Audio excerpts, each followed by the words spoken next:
하나님 말씀을 봉독하겠습니다. 함께 은혜 받으실 생명 양식은 역대하 17장 3절에서 6절 말씀입니다. 역대하 17장 3절에서 6절 말씀 봉독하겠습니다. 여호와께서 여호사밧과 함께 하셨으니 이는 저가 그 조상 다윗의 처음 길로 행하여 바알들에게 구하지 아니하고 오직 그 부친의 하나님께 구하며 그 계명을 행하고 이스라엘의 행위를 쫓지 아니하였음이라. 그러므로 여호와께서 나라를 그 손에서 견고하게 하심에 유다 무리가 여호사밧에게 예물을 드렸으므로 저가 부귀와 영광이 극하였더라. 저가 전심으로 여호와의 도를 행하여 산당과 아세라 목상들도 유다에서 제하였더라. 이는 하나님의 말씀이니라. 아멘. 저희는 열왕의 구속사에 대해서 우리가 공부를 하고 있는데,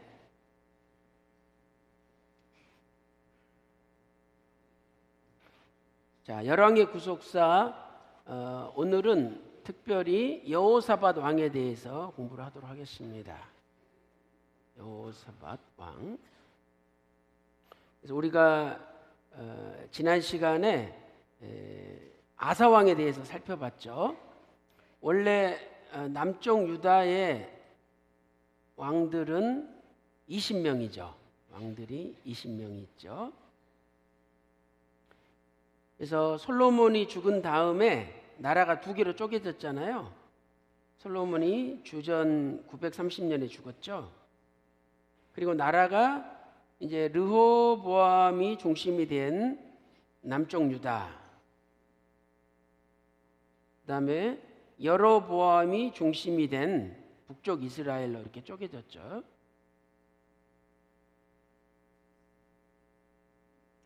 그래서 이 남쪽 유다의 첫 번째 왕이 르호보암 왕인데, 르호보암 왕이 주전 930년부터 913년 B까지 통치를 했죠. 그 다음에 이제 두 번째 왕이 아비야죠. 아비야가 913B부터 910년까지 통치를 했죠.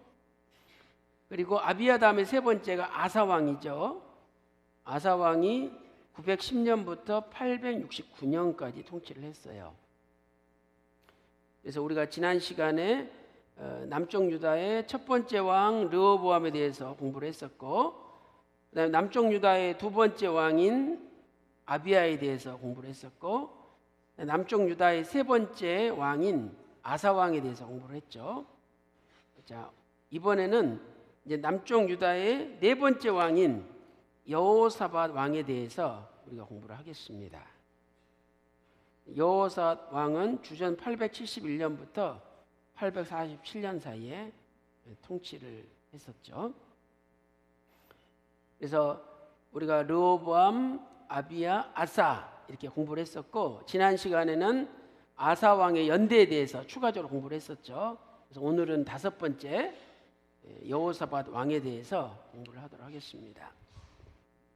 자, 먼저 여호사밧의 연대에 대해서 우리가 한번 살펴보겠어요. 여호사밧 왕의 연대. 자, 방금 살펴본 대로 여호사밧 왕은 주전 871년부터 847년까지 통치를 하죠.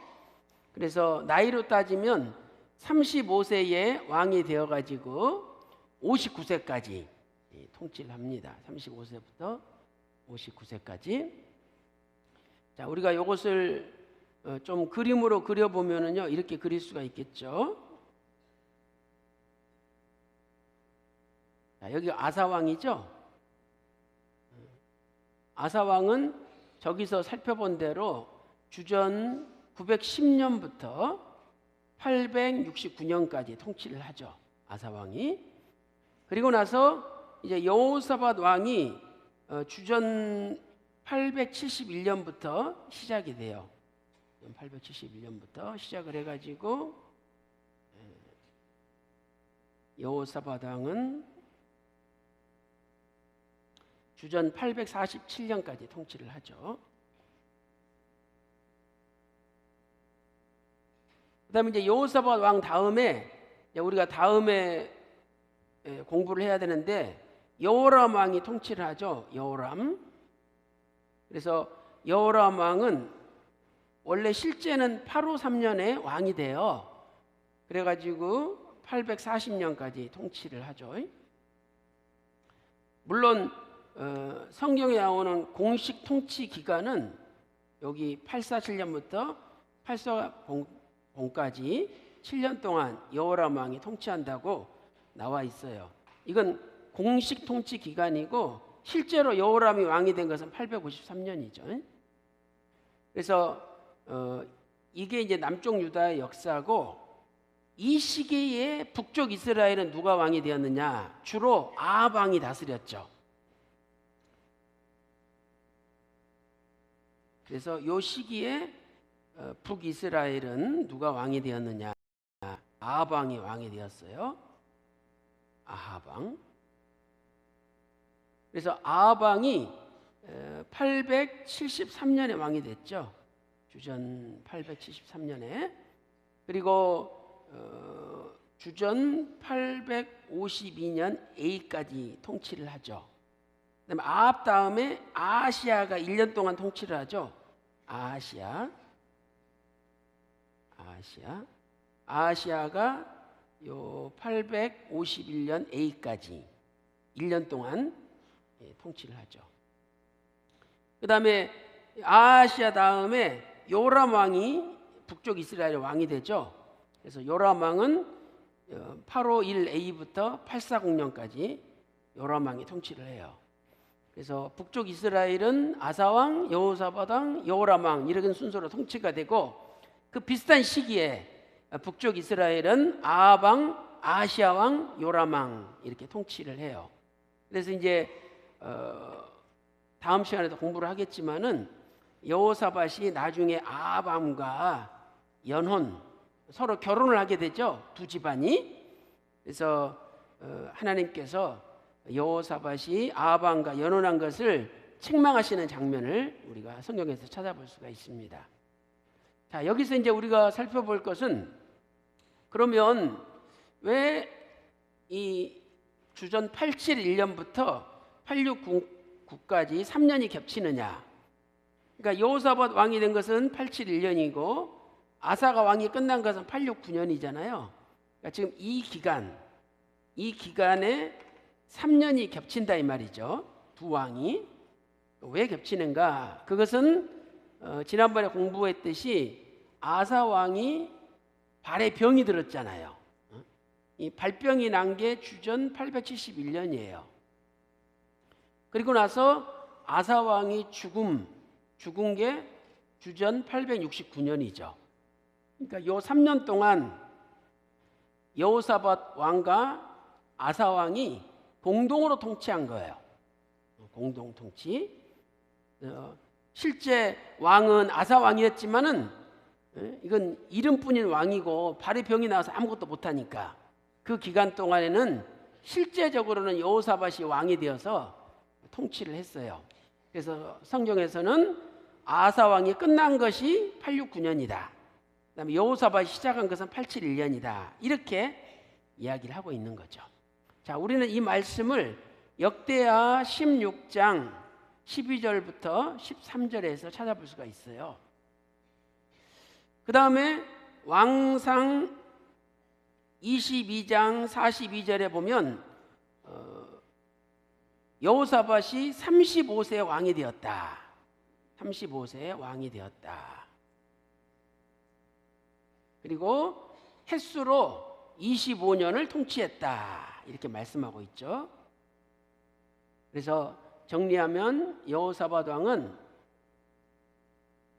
주전 871년부터 847년까지 통치를 했는데 이게 횟수로는 25년이 돼요.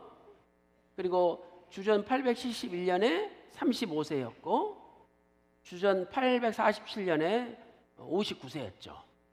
네? 그래서 이 기간 동안에 여호사밧이 통치한 것을 알 수가 있습니다.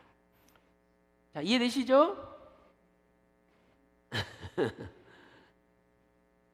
자, 이해되시죠? 네. 자, 그다음에 두 번째로 여호사밧의 이름에 대해서 우리가 살펴보겠어요. 자, 여호사밧은 히브리어로는 예호샤파트라는 단어예요. 히브리어로 예호샤파트,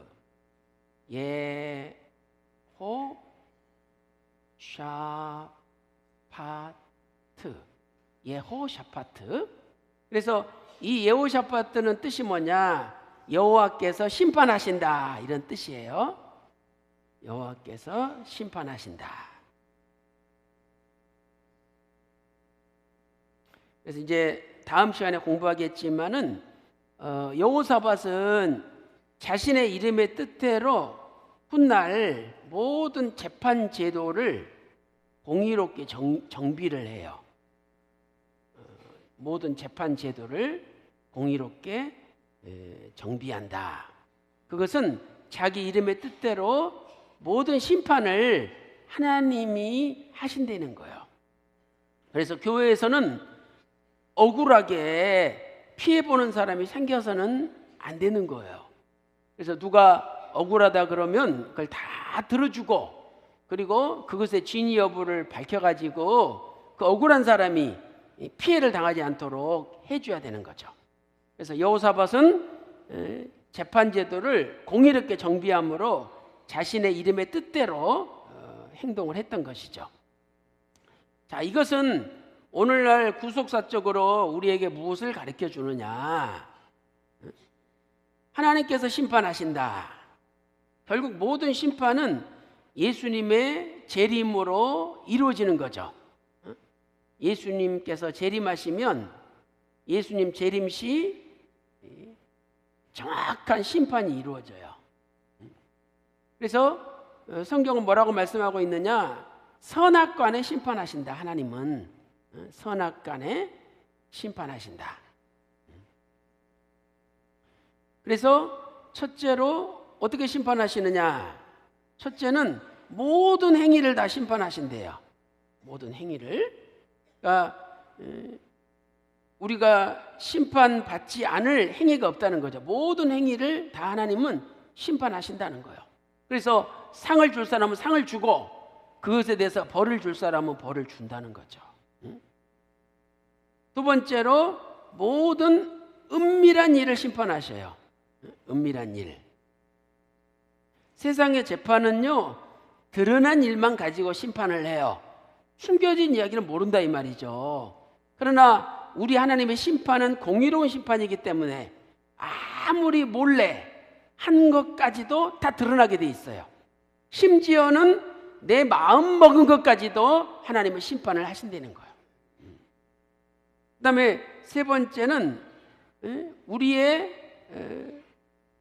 행한 일을 따라 우리가 행한 대로 하나님이 심판을 하신대요. 자, 우리 전도서 12장 14절 찾아서 한번 읽어보겠습니다. 자, 전도서 12장 14절.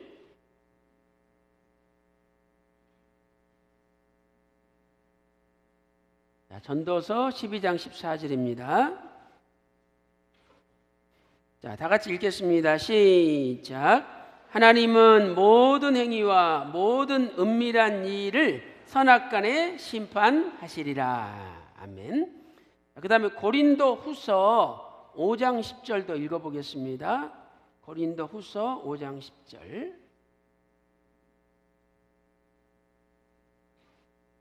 고린도 후서 5장 10절입니다. 시작. 이는 우리가 다 반드시 그리스도의 심판대 앞에 드러나 각각 선악간에 그 몸으로 행한 것을 따라 받으려 함이라. 그랬죠? 그 우리 몸으로 행한 대로 그대로 받는다는 거예요.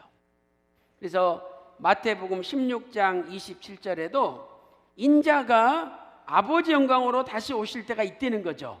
그때에 각 사람의 행한 대로 갚으리라, 이렇게 말씀하고 있어요. 그래서 우리는 세상에서는 제1심이 있고 제2심이 있고 제3심이 있잖아요. 지방법원, 그다음에 고등법원, 대법원. 대법원이면 끝나버려요. 그러나 우리에게는 제4심이 있는데 하나님의 심판이 있다는 거예요. 그래서 주님 재림하시면 우리의 억울한 일, 우리가 고통당한 모든 일을 선악간에 다 드러내셔서 심판해 주실 줄로 믿습니다. 그것이 우리에게 소망이 되는 거죠. 왜? 이 세상에서는 몰라주지만 주님은 반드시 알아주신다는 거예요. 알아주실 때가 한 날이 있는 거예요. 그래서 그날을 소망 가운데 바라볼 때 다시 한번 용기가 생기고 살맛이 나는 거예요. 아셨죠? 자, 그 다음에 큰 세 번째로 이제 여호사밧의 생애에 대해서 우리가 한번 살펴보도록 하겠어요. 자, 세 번째는 여호사밧의 생애. 자, 여호사밧의 생애는 굉장히 내용이 많기 때문에 한 두세 번에 걸쳐서 나눠서 공부를 하도록 하겠어요. 자, 그 중에서 오늘은 부귀와 영광이 극하였다. 부귀와 영광이 극하였다. 자, 역대하 17장 오늘 본문 우리 다 같이 5절을 한번 읽어보도록 하겠습니다. 자, 역대하 17장 5절입니다. 역대하 17장 5절입니다. 자, 시작. 그러므로 여호와께서 나라를 그 손에서 견고하게 하심에 유다 무리가 여호사밧에게 예물을 드렸으므로 저가 부귀와 영광이 극하였더라. 엄청난 부귀와 영광을 여호사밧이 누렸대요. 자, 그러면 이건 우리한테 뭘 가르쳐 주느냐? 오늘 여호사밧만 그러는 것이 아니라 우리도 이 땅에서 큰 부귀와 영광을 누릴 수 있다는 사실을 알려주는 거예요. 그렇다면 어떻게 해서 이런 부귀와 영광을 누릴 수 있었을까? 그 비결이 무엇일까?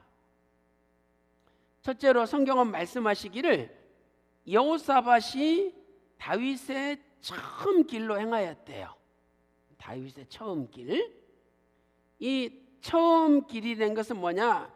다윗이 범죄하기 이전 길이죠. 범죄하기 전에 길로 행하였다는 거죠. 그래서 다윗이 우리아의 아내 밧세바와 간음했었는데 그 간음하기 전에 다윗이 하나님만 구하던, 하나님만 찾던 시절이 있었어요. 그 처음 길, 이 처음 길이라는 것은 하나님만 찾던 길이죠. 하나님만 찾던 길이다.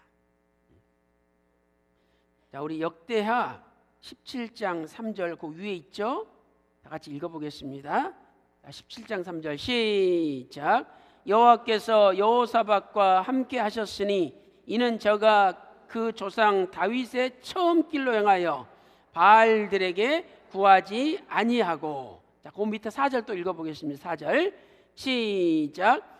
오직 그 부친의 하나님께 구하며 그랬죠. 그러니까 오직 하나님께 구하며 이 단어가 히브리어로 다라시라는 단어죠. 다라시. 그래서 이 다라시는 바짝 쫓아가다. 바짝 쫓아가다. 또는 간절히 찾다. 이런 뜻이죠. 다라시. 바짝 쫓아가다. 간절히 찾다. 그러니까 여호사밧이 간절히 하나님만 찾았고 하나님을 바짝 붙잡고 쫓아갔다는 거예요. 그 조그마한 애들 엄마 따라갈 때 보면은 엄마 이 옷을 붙잡고 계속 쫓아다니잖아요. 절대 손 안 놔. 왜? 손 놓으면 자기가 죽을 것 같아. 잃어버릴 것 같아. 절대 안 놓잖아요. 그런 것처럼 완전히 여호사밧의 마음이 하나님을 바짝 붙어서 쫓아가고 하나님만 간절히 찾았다는 거예요. 그래서 하나님이 여호사밧에게 복을 주신 거예요. 오늘 저와 여러분도 내가 내 마음을 알 거 아니에요. 내가 진짜 아버지 하나님을 딱 붙잡고 바짝 쫓아가는지, 아니면은 조금 간격이 있고, 이렇게 하나님을 찾으면서도 때로는 남편도 찾고 돈도 찾고 힘 있는 사람도 찾고 그러는지 내 자신이 알 거 아니에요. 근데 오늘 여호사밧은 다윗의 처음 길로 행하여 하나님만 꽉 붙잡고 바짝 쫓아갔어요. 그래서 하나님이 여호사밧 왕에게 큰 부귀와 영광의 복을 주신 거죠. 그래서 오늘 저와 여러분의 남은 생에도 오직 아버지 하나님만 딱 붙잡고 바짝 붙어가야 돼요. 이걸 다른 말로 뭐라 하느냐? 동행이나 할 수 있어요. 동행이 뭐예요?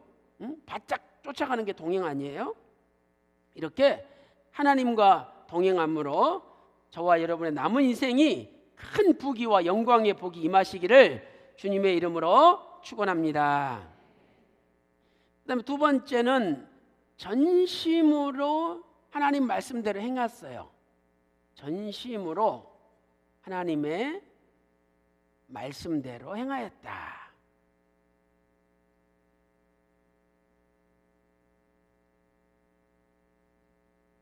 이 전심이라는 것은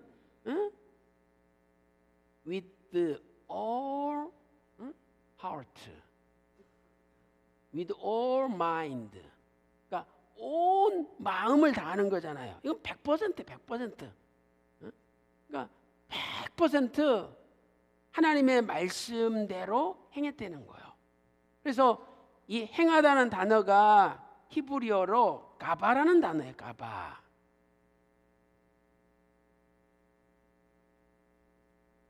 이 가바는요,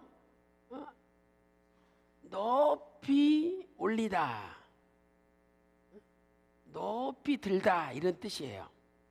그러니까 여호사밧은 하나님 말씀을 최고로 높이는 삶을 살았어요. 하나님 말씀이 최고로 높이는 삶을 살았다는 거예요. 자, 우리 역대하 17장 6절 그 밑에 있습니다. 읽어보겠습니다. 자, 역대하 17장 6절 다 같이 읽어보겠습니다. 시작. 저가 전심으로 여호와의 도를 행하여 산당과 아세라 목상들도 유다에서 제하였더라 그랬죠.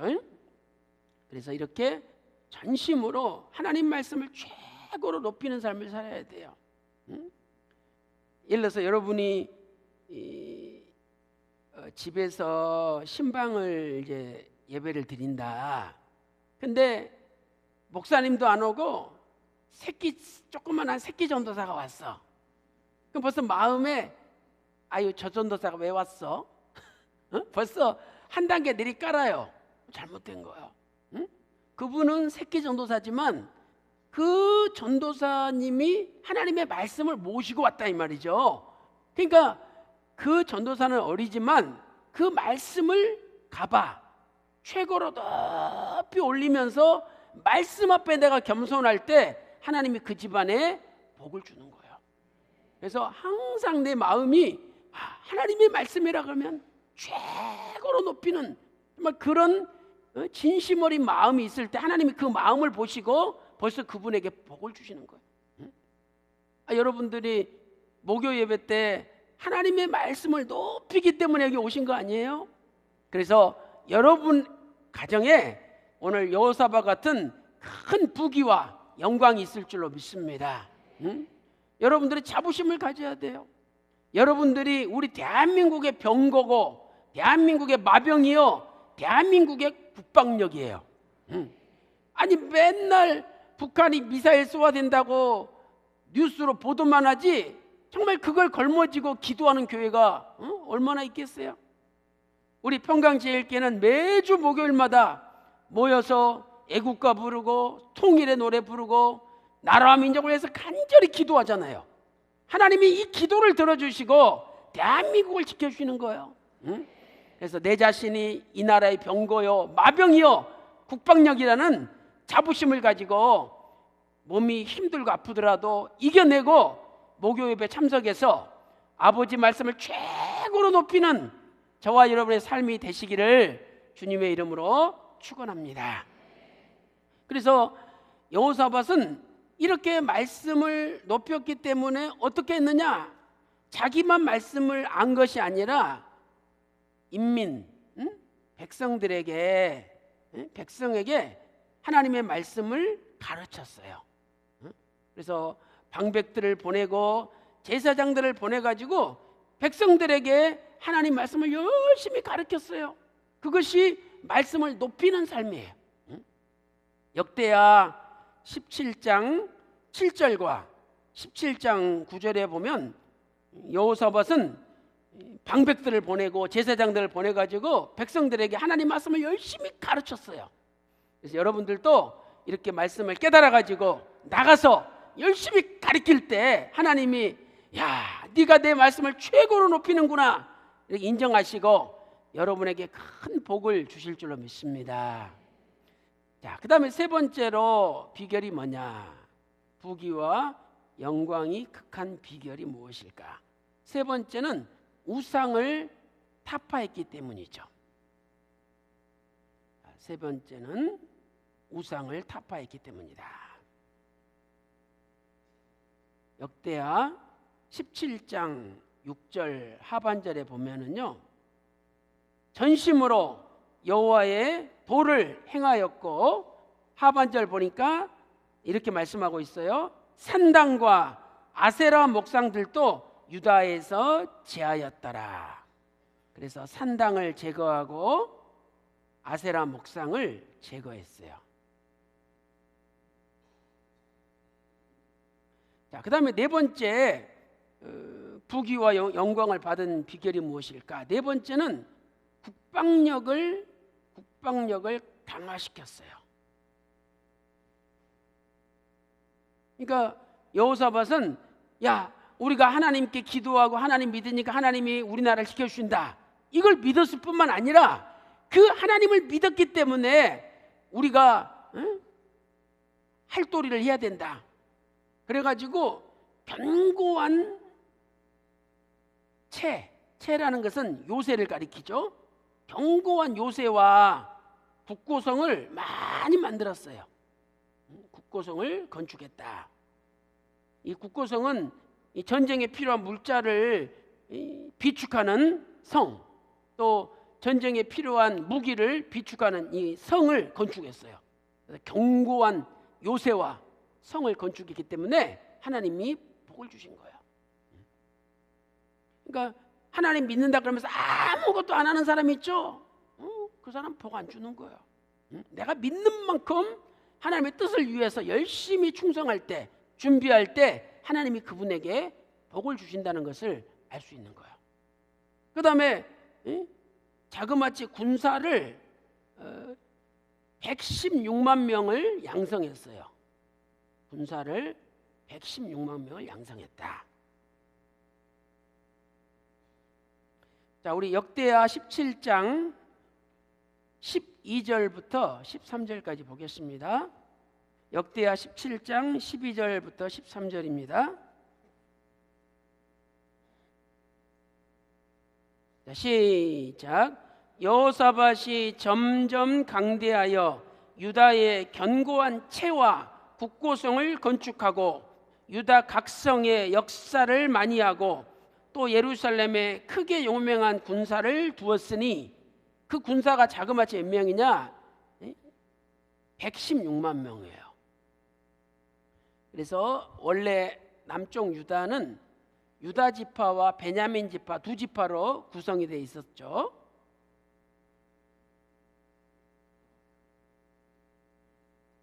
유다 지파와 베냐민 지파로 구성되어 있었죠. 그래서 유다 지파에 총 78만 명의 군사가 있었어요. 대단하죠? 78만 명. 그다음에 베냐민 지파에 38만 명. 38만 명. 그래서 거기 성경을 보니까 구체적으로 그 아드나라는 사람 밑에 38만 명이 있었어요. 30만 명. 아드나라는 사람 밑에 30만 명. 30만 명. 그 다음에 여호하난 28만 명. 28만 명. 그 그 다음에 세 번째로 아시아에 20만 명. 아시아에 20만 명. 그러니까 합치니까 30만 명, 28만 명, 20만 명 합치니까 78만 명이 된 거죠. 그 다음에 베냐민 지파는요, 엘리아다가 20만 명. 엘리아다가 20만 명.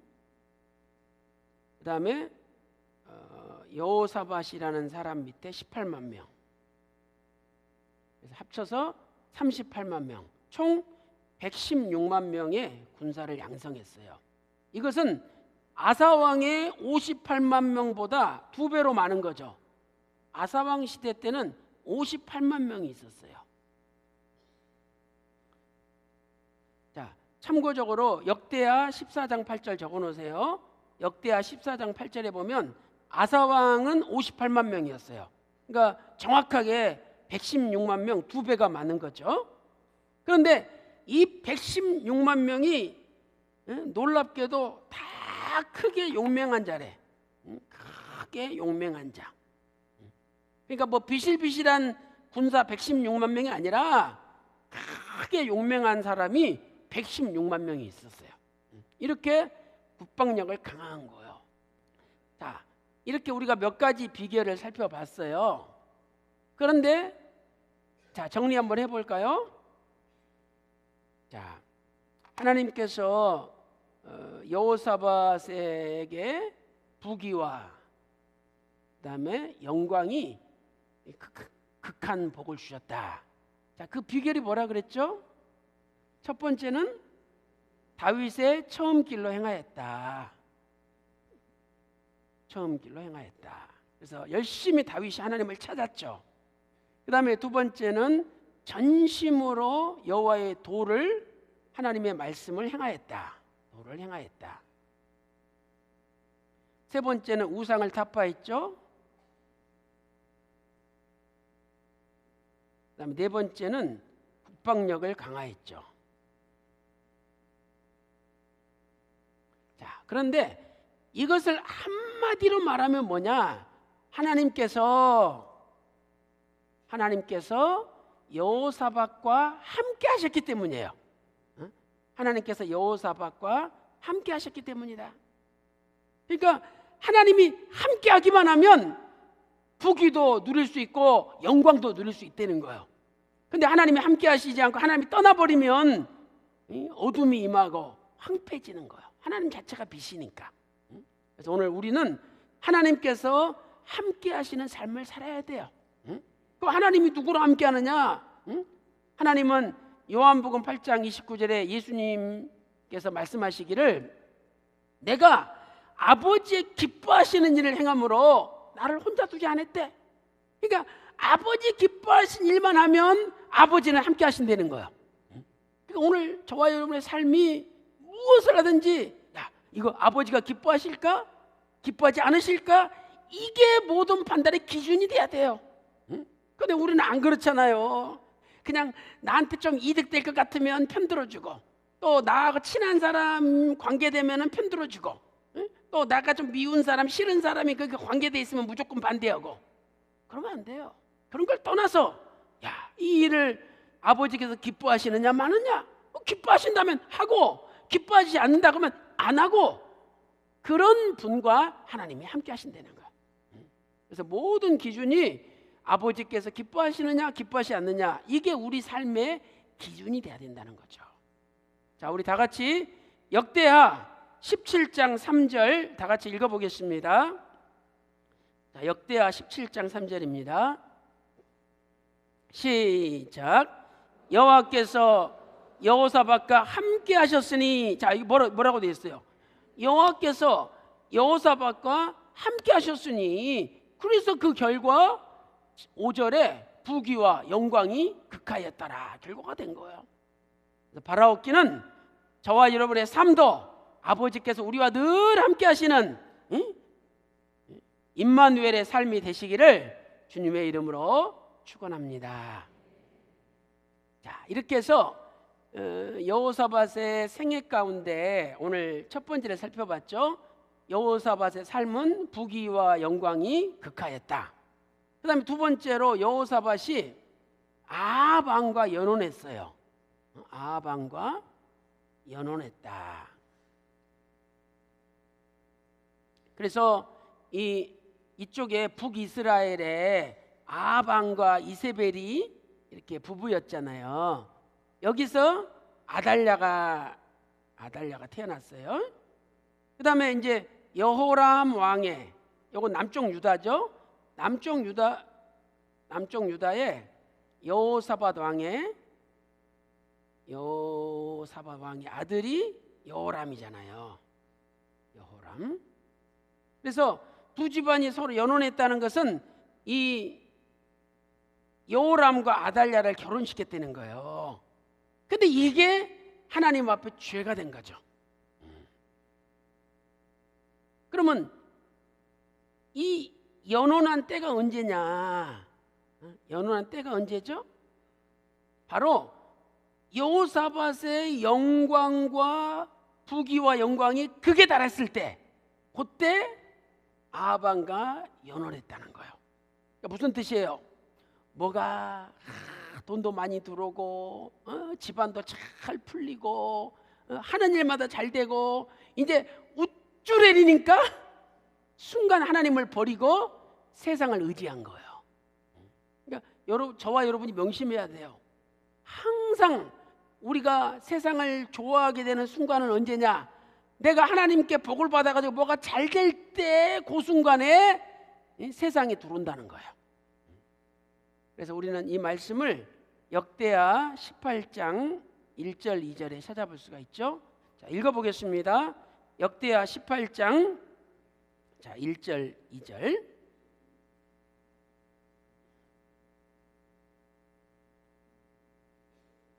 자, 우리 1절만 읽겠습니다. 다 같이 시작. 여호사밧이 부귀와 영광이 극하였고 아합으로 더불어 연혼하였더니, 여기 나오죠. 그러니까 부귀와 영광이 최고로 올라갈 때 더 하나님을 의지해야 되는데, 그때 싹 이제 아합 왕이 보이는 거야. 야, 저 아합 왕이 권세가 대단하고 북이스라엘 다 잡고 있는데 저 사람하고 혼인관계 맺으면 앞으로 남은 생각 편안하겠다. 순간 인간의 생각이 싹 들어온 거야. 이렇게 하나님께 복을 받아서 최고로 잘 되는 그 순간에 세상 생각이 들어온다는 걸 우리는 명심해야 돼요. 야, 내가 이 정도면 복 받았지, 이 정도면 내가 잘 믿지, 이렇게 선줄로 생각하는 그 순간에 넘어질까 조심하라는 거야. 그래서 오늘 저와 여러분도 내가 선줄로 생각하는 그 순간이 세상 생각에 들어오는 순간인 걸 깨닫고, 그럴수록 더 겸손하고 더 엎드리고 다라시 하나님을 바짝 쫓을 때 하나님께서 더 큰 복을 쏟아부어 주실 줄로 믿습니다.